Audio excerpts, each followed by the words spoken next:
बहुत स्वागत है। हम आपके लिए लेकर आए हैं एक ऐसा प्रोजेक्ट जिसे करने के लिए हम तो एक्साइटेड हैं ही, पर हम जानते हैं कि आप भी इसे सुनने के लिए उतने ही बेकरार हैं। जी हां, यह है श्रीमद् भगवत गीता। पर इससे पहले कि इसे शुरू करें, कुछ एक बातें हैं जो हम आपसे शेयर करना जरूरी समझते हैं। ये बात तो हम सभी को मालूम है कि भगवान यानी कि परमात्मा एक ही हैं, पर उन्हें न पहचानने के कारण, न जानने के कारण इस बात को मानते नहीं हैं। परमात्मा को न जान पाने के कारण भी कई हैं, जिसमें सबसे पहला तो यही है कि वो दिखाई नहीं देता। सोचिए, जब आत्मा को ही आंखों से नहीं देखा जा सकता तो परम आत्मा को कैसे देख सकते हैं। परम यानी कि सर्वोच्च, सुप्रीम, उनसे ऊंचा कोई और नहीं। वो एक रचयिता और बाकी सब उसकी रचना यानी कि क्रिएशन।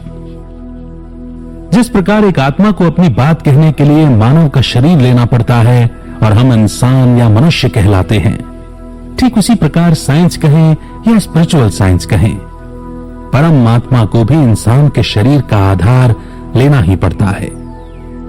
आध्यात्म यानी आत्मा, परमात्मा और इस वर्ल्ड ड्रामा व्हील की स्टडी। धर्म यानी धारणाएं, अर्थात वो नियम जो इंसानों के लिए बनाए गए।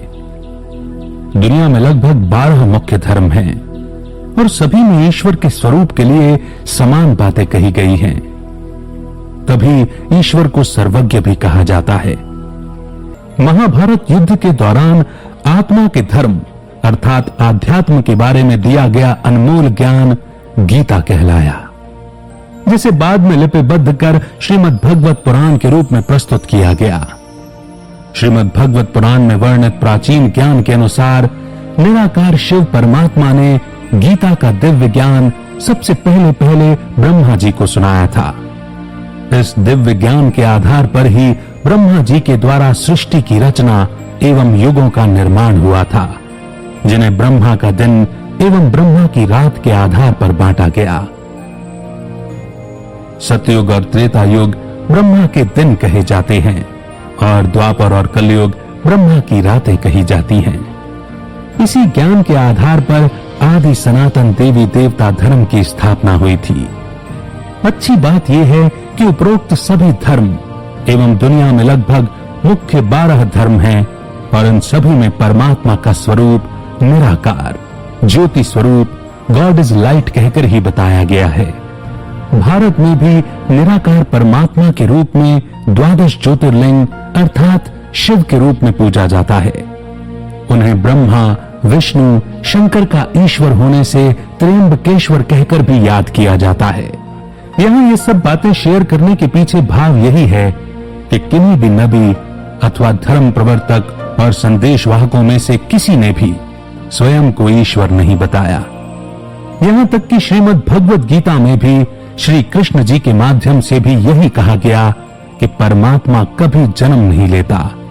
वो जन्म और मृत्यु से परे यानी कि बियॉन्ड है, निराकार है, अशरीरी है।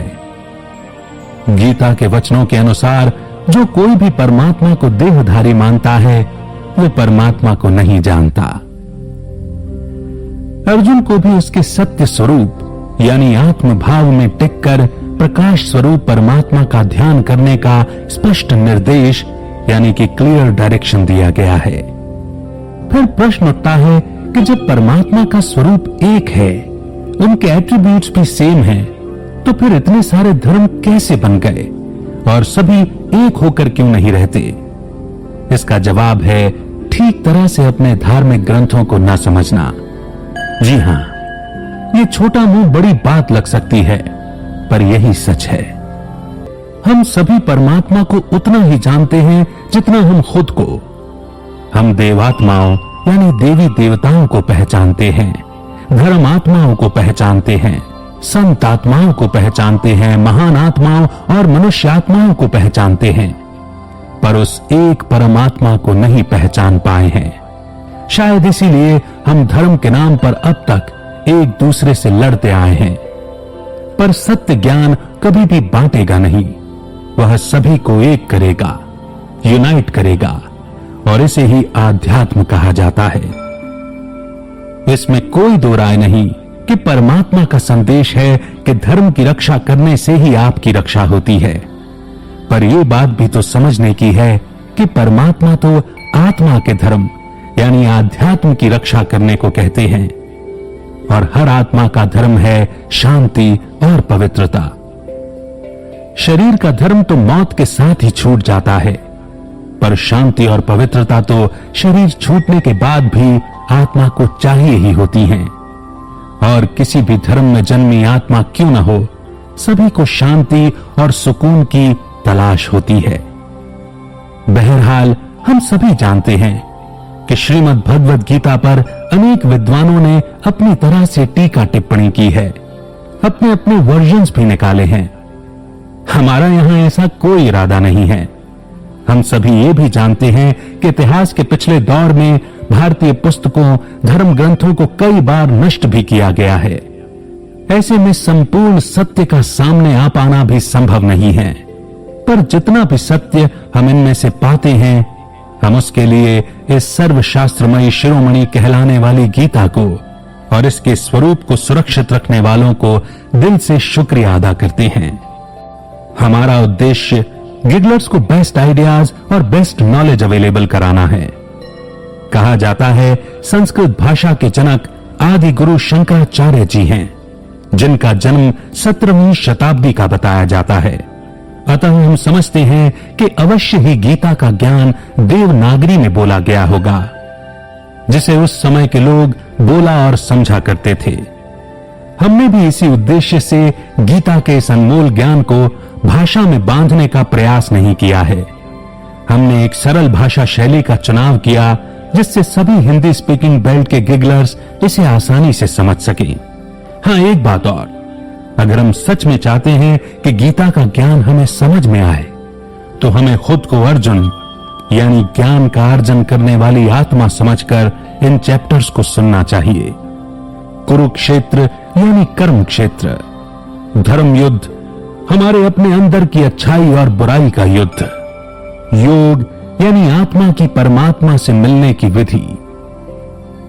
आपके लिए जो श्रीमद् भगवद गीता का वर्जन हम प्रस्तुत करने जा रहे हैं, वह व्यास ऋषि द्वारा रचित है।